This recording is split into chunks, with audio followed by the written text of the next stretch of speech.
Greetings, welcome back everyone. If you're new here, my name's Anna. I'm a clinical psychology doctoral candidate. On this channel we talk about real life applications to psychology, and this time of year we talk about all things spooky. That rhymes. Today we're talking about the psychology of Halloween. I'll be discussing its origins, other Halloween-like holidays from other cultures, and then I'll be breaking down why we psychologically do the things that we do when Halloween comes around. So let's talk about Halloween across cultures. Samhain, which I never pronounce correctly, but I'm not Celtic, so I apologize. It's the holiday where Halloween originates from. It's this ancient Celtic festivity, so from the British Isles and northern France, and it takes place on November 1st. Which is the day after modern day Halloween. This day was considered to be the Celtic New Year and also the first day of their winter. And it was said by the Celts that this time of the year is the time when the veil between the realm of the living and the physical world and the realm of the spiritual and the dead is the thinnest. This was a time of year when you might see ghosts or see strange occurrences or uncanny signs. Nature around that time was naturally dying, and Samhain was actually the third and last harvest of the year. So people knew that they were about to go into winter and that food was going to be scarce. The dying of nature was a reminder of their own mortality, so they turned towards honoring the dead. Also, as we move into winter, we get into a psychological state that is more receptive rather than active. Kind of like hibernation. We let ourselves receive information and aren't as active as much. Because it takes energy to be active, and in olden times it was risky to be active during the deadliest time. So one festivity for Samhain was the Feast of the Dead, also called Dump Supper. This was a meal shared by the living with places set at the table for the dead as well. And they would leave cakes and wine by the fireside as an offering or invitation for the ancestors to take. They would also place a candle by the window to honor the dead in Ireland. Some sources say that spirits from the other world were thought to come and destroy the vegetation with their breath on Samhain Eve, leaving the land barren of food, basically winter. It was the first day of winter, so of course they would think something along those lines. Like I said, people would leave these offerings to appease the spirits, and they would also wear masks when leaving the house to blend in with the spirits. Some sources also say that during the hunter-gatherer times, people used this time to appease the spirits of the animals they had sacrificed in order to live. So some other traditions around Samhain include harvesting apples and nuts. Like I said, it's the last harvest before winter time. Wassailing apples, which is making spiced cider.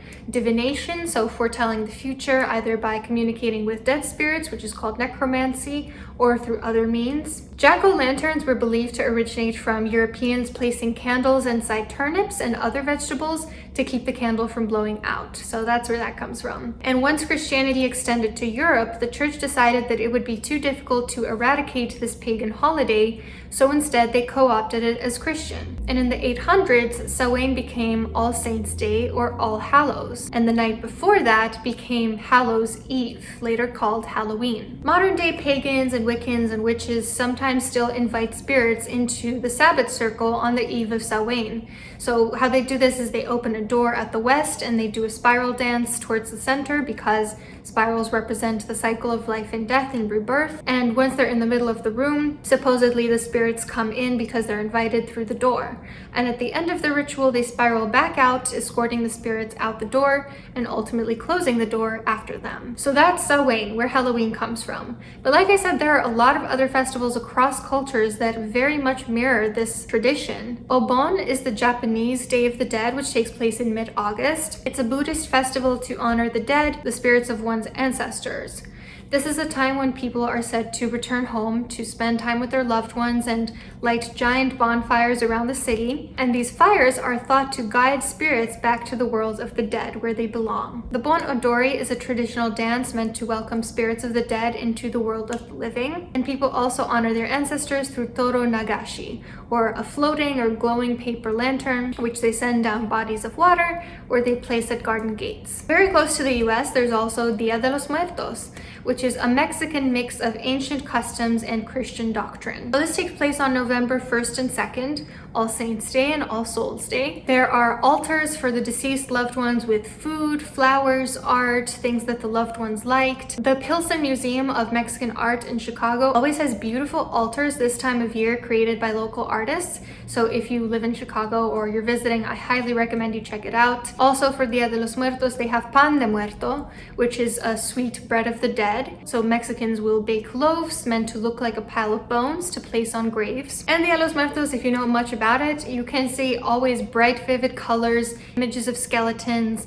These originate from Aztec customs, since skulls were used during rituals to symbolize death and rebirth. Then there's also Chuseok, and again, I apologize, I'm probably mispronouncing so many words.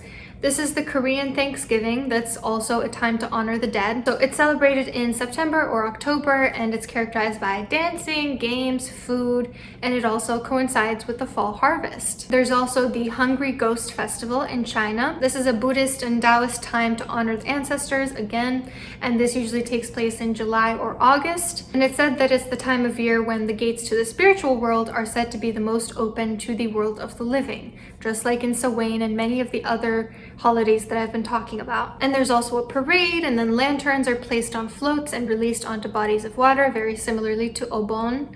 And people believe that the further the lantern gets before catching fire, the luckier the family will be in the coming year. So there's also a divination component as well. Similarly to Dia de los Muertos, people place food on altars to appease hungry spirits. They also place paper offerings, so things like fake money, cut out cars, paper watches, into metal bins. And then the paper in the bins is set on fire, and the offerings are meant to provide for the ancestors in their afterlife. Then there's something called Shumben, which is mid-September and mid-October in Cambodia. These are 15 days during which Cambodians gather at pagodas wearing white, since that's the Cambodian color of mourning, to celebrate their ancestors. And just like in many of the other holidays that I mentioned, this is a time when the line between the living and the dead is thought to be at its thinnest. Cambodians believe that spirits come back from the dead during this time, hoping to atone for the sins that they supposedly committed when they were still alive. Similarly, like in China, these ghosts are thought to be hungry, and such they are offered food and drink so that they are in less pain about their otherworldly suffering. So based on all of these holidays of the dead across cultures, we see some commonalities. The period in around mid-August to beginning of November really seems to be the time when cultures view the dead most likely to roam the earth. That veil is at its thinnest. It's also the time when people try to appease and celebrate the dead with offerings. It's also the time of food and celebration and dancing because it's the final harvest. It's also a time of divination, being receptive to spiritual symbols. Ironically, these are festivals of paradox. If we think of death as darkness, all these festivals are about making light through either bonfires, paper lanterns, candles, bright colors. If we think of death as something sad, this is a festivity that's celebrating happiness through music, dancing, living life to the fullest. These are festivals about recognizing death and choosing to live life while you can. There's something to be said about the imminence of death that makes us all the more likely to live the hardest. It's like if I told you you only have 2 weeks to live, I bet you'd spend those 2 weeks living your life to the fullest according to your definition. These days, at least in the US, Halloween is characterized by dressing up in costume or as someone else or as something scary, scary fall decorations, a preoccupation with fear all month, either through scary movies, haunted houses, and so on, trick-or-treating for kids, celebration, parties for adults. I'll touch on all of these and explain the psychology behind these Halloween customs, starting with why we dress up. When we talk about dressing up, we have to talk about masks. Masca means witch, and it also means spirit, and I believe it was Latin, but I don't remember what the language was where I read that. Masks were used in the past to invoke ancestors and spirits. So they've been used to access deities. You would put on a mask that's associated with a specific god or goddess to invoke it for spiritual information. Masks have been associated with death. Again, think about what I said earlier about people wearing masks at Samhain to fit in with the dead spirits. The Mycenae, who were the followers of Dionysius, had corpses covered with gold masks to preserve their likeness for all time after they died. So psychologically, the idea of wearing a mask does seem to have some macabre connotations, but also it's about not showing your true colors, pretending to be something you're not in order to achieve a purpose. There's a famous psychological book called The Mask of Sanity about the charming facade of some psychopaths in order to manipulate people for their needs. I'm not saying I necessarily agree with that book, I haven't even read it, but there is something to be said about wearing a mask being something furtive, stealthy, excitingly transgressive. These days, people use the phrase mask off or mask slipped to refer to people who are putting on a facade once that facade starts to crack. Personally, I would argue we all wear masks to a certain degree. Who you are at school looks very different from who you are with family or with friends or at work or at a bar or at church. Who we are depends on context. It's fluid. I'm not sure there's much under the masks we wear because our identities and behaviors depend greatly on the people around us. I would also argue that makeup can be a form of mask. Personally, I love using makeup to evoke a certain emotion or to match a certain theme. Like today, my makeup in this video is meant to spook you a little.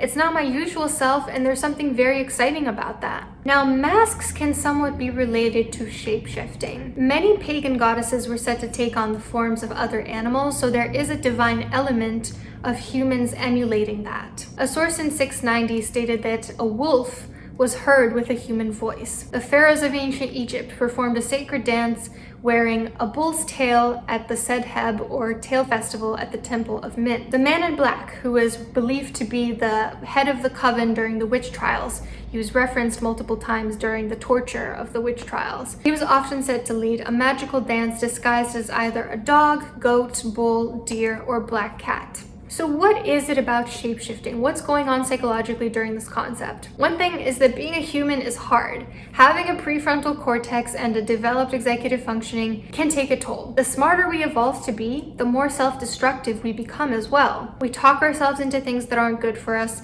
We cope with the difficulties of being human in unhealthy ways. So in that sense, it's much easier to revert to an animalistic form, to just focus on our most primal instincts and stop overthinking so much. It's also a form of disembodiment, physically leaving your body to live somewhere else, because like I said, being human is hard and sometimes we all want some escapism. Another reason why shapeshifting is appealing is that it's a way to channel the qualities of a specific animal. For instance, a lion if you're wanting to channel confidence, a wolf if you're trying to channel assertiveness, a cat if you're trying to be stealthy. There's something to be said about wanting to channel a specific animal because of its unique animalistic qualities. So we talked about masks and we talked about shapeshifting. Now let's talk about costumes and dressing up as someone else as a whole. The earliest representation of a man wearing a costume is from the Paleolithic period. It was a painting in the Cave de Trois Frères in Ariège, France. It is of a man wearing the skin of an animal with the antlers of a stag. So again, costumes very closely linked with the idea of shapeshifting. When we talk about this concept of alter egos or personas, there's something extremely exciting about being someone else for a change. Humans crave novelty, and we love to surprise our loved ones by showing a new side of ourselves, a new edge, a side of us that scares them a little bit. It's a form of escapism too, of escaping our personal lives to be someone else for one night, for putting away our troubles and our personal weaknesses to instead be someone who doesn't have those troubles or weaknesses. I remember when I was going through a really rough time senior year of college, I had dyed my hair blonde. I wore colored contacts every day. I was fake tanning my skin. I went by a nickname that no one ever called me. It was me wanting to be someone else, me wanting to be outside my own body because my own reality had gotten too hard. Dressing up as someone else can also be a form of creative expression. There's a lot of creativity that goes into choosing how you want to evoke the image that you are someone else. You get to combine colors and accessories and clothing items to do a complete makeover. There is talent in tricking people into thinking you're someone you're not. So we talked about costumes. Let's talk a little bit about this link between fear and thrill. If we think about emotion on an axis of valence, so how pleasant versus distressing something is, and psychological arousal, so how physiologically aroused you are by an emotion, fear and thrill are kind of at the same level in terms of physiological arousal. Both fear and excitement are physiologically quite heightened, but how we interpret an emotion cognitively plays a role in whether we experience it as pleasant versus distressing. For instance, if you go to a haunted house with the intention of having fun, your fear feels like excitement. But if someone spooks you in your own home, you're experiencing the exact same emotion, just interpreting it as fear. Our minds are powerful tools that we can use to our advantage. And this time of year, when we think about the death of nature, the death of our ancestors, the imminent death of ourselves if we don't have resources, we feel this impulse to lean into our own fear, to relish it, to have a good time being scared shitless. So we put up scary decorations and go to haunted houses and watch scary movies and dress up as dead people because we love to turn that fear into excitement. When you choose fear, it can't sneak up on you. You're in control. And I think that's a lot of the reason why people like me, who tend to be very fearful temperamentally, love to take fear by the reins for once. But let's talk about this fascination with death and its connection to celebrating life. Freud wrote about something he called the death drive, which was an instinct to move toward death and destruction through things like aggressive behavior, compulsion, and self-destructiveness. It's pretty much in direct contradiction with what evolutionary psychology would claim, but both Freudian and evolutionary psychology are honestly some of the least useful theories from psychology in my opinion. But Freud's death drive is something like, have you ever been on a train platform and as you sense the train is coming near, you have this thought, what if I jump in front of it? I certainly have. I dare say most people have. And if that drive reaches a certain level, it can even be a sign of OCD. We as humans are fascinated with death. We want to know what awaits us after life, in part because we don't know. And we don't like not knowing things. Mystery captivates us. Part of it is also survivor's guilt. We think about our loved ones who have died and we want to celebrate and appease them. We think about the times we wronged them and we want to make sure that they're not angry with us. And guilt is a very normal stage in the grieving process. Because we don't know what happens after death, we kind of fear those who have passed. We don't know what we're working with. We don't know what kind of power they wield. But really, if we get down to it, I personally think our fascination with death is a way of celebrating life. It's a paradox. Take Goth culture, for instance. Part of Goth culture is wearing black, which is the color of mourning in Western cultures and the color of nighttime and darkness, looking a bit spooky or undead. But it's also about hedonism, about living life to the fullest. Live fast, die young. Smoking, drinking, staying up all night, not caring how others judge you, not caring about the long-term repercussions of your actions. I'm not saying this is true of all Goth people, by the way, but it is true of many of the ones I've known. There's definitely been a link between anarchism and Goth, in my opinion. Like I said a bit earlier, acknowledging death is the epitome of living life. It is the epitome of living to say, I know I'm not going to be here forever, and that's why I choose to live to the fullest now. It's the exact same reason why Dia de los Muertos has this juxtaposition of colorful patterns and skulls, why we decorate with skeletons and ghouls, why when we acknowledge death, we are implicitly acknowledging our own aliveness. And here's another thing.